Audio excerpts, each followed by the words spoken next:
But the location, the costumes, the chase, the swapping out of me and Eddie's stunt doubles. There's just so much work that goes into this. And it's the rumbling of the dum dum dum dum dum dum dum dum dum that makes me feel like something bad is about to happen.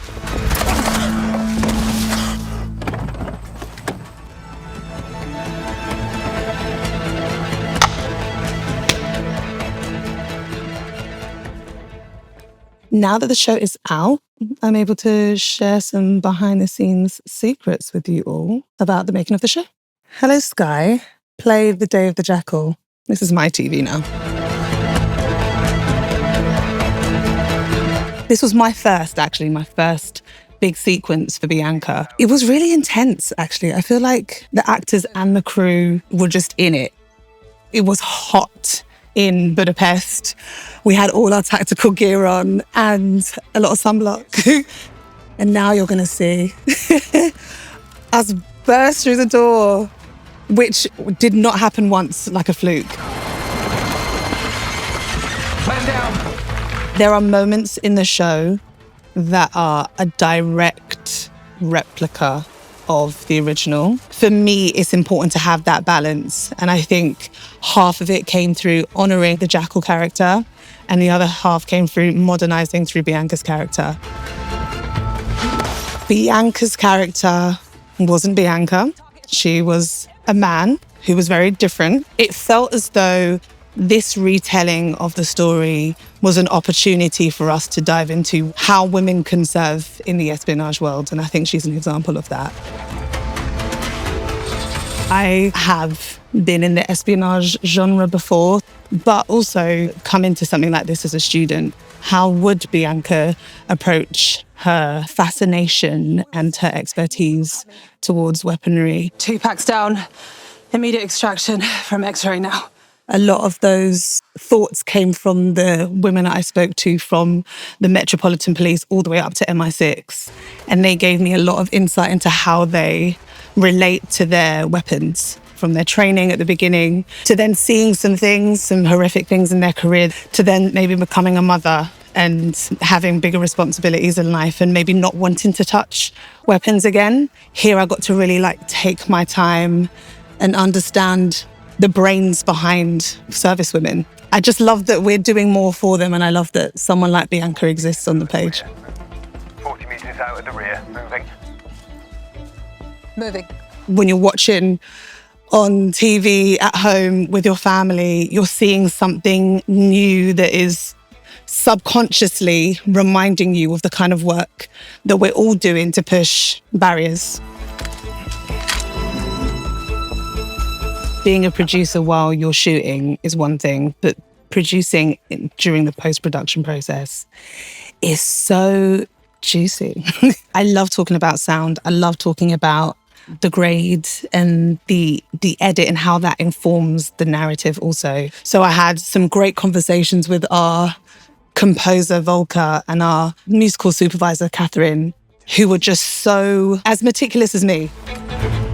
Creating suspense is one of the most important things, especially when it pertains to this genre. We were creating a symphony of story, which is what it should look like and what it should feel like.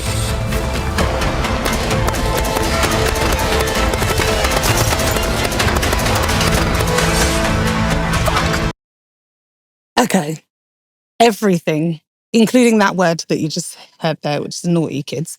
The sound of the gun, the car driving away, my footsteps, everything was between Foley and ADR. And I just love that that's another way that you can create suspense and drama and tension. Huffing and puffing is brilliant to do in ADR. You can hyperventilate in those moments, which is fun, actually. Bravo to Tango. We were set up. He knew we were coming. Watching it on TV is like getting into the mind of what my parents' experiences would be and what the nation's experience would be. When you're able to go to the cinema, it's brilliant. When you are watching something that is made for home, you want the sound to be good. The sound here is crisp, it's heightened, and I'm experiencing it. Hello, Sky. Raise the volume. Not gonna lie, this may be my favourite scene. Okay. From the start. You've been really upfront with me about how much you love your job and how important it is to you, okay? But last night, you brought danger into our home.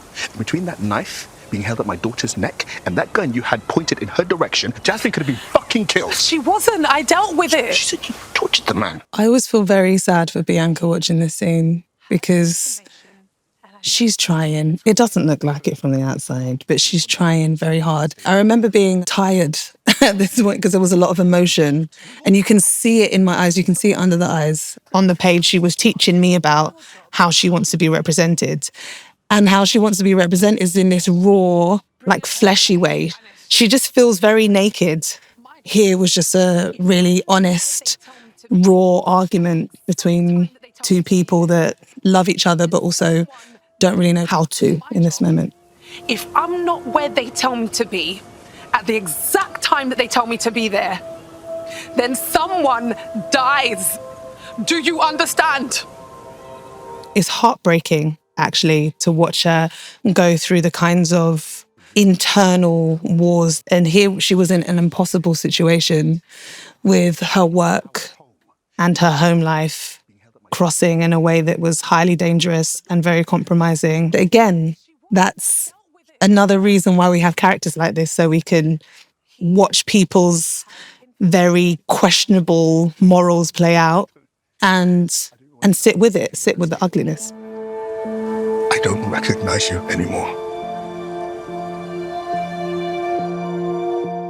Throughout your career, you work with a lot of new people, but every so often there's some familiar face somewhere. And in this instance, it was the young, brilliant, fascinating actor that is Clarissa Kamara, who played my daughter, not only in this show, but on another Sky show called Bulletproof. And I just loved that I was able to watch her grow from like a 9-year-old to a 15-year-old and just become this brilliant, established, really clever actor.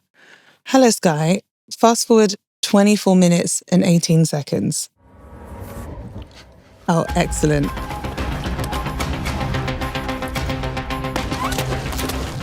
I love that me and Eddie shared a scene, which is so rare. The location, the costumes, the chase, the swapping out of me and Eddie's stunt doubles. There's just so much work that goes into this. And it's the rumbling of the dum dum dum dum dum dum dum dum that makes you feel like something bad is about to happen.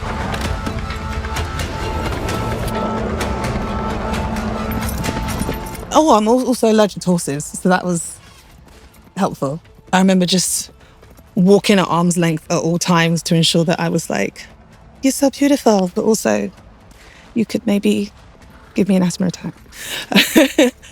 One thing that really attracted me to the show, and me and Eddie talk about it a lot, is this grey area between good and evil. It's not binary in any way.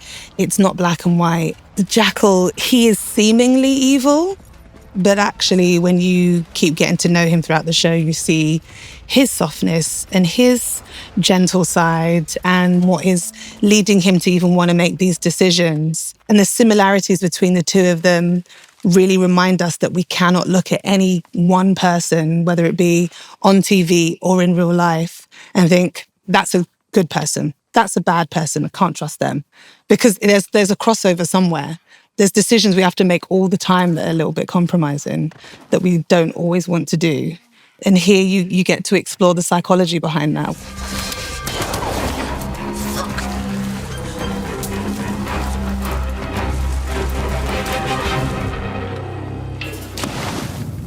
And this moment here is my favourite because I was determined to have Bianca scream.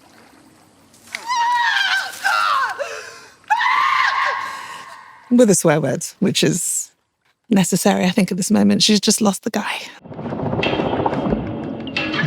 Well, thanks for watching. I hope you enjoyed this exclusive look behind the scenes of The Day of the Jackal.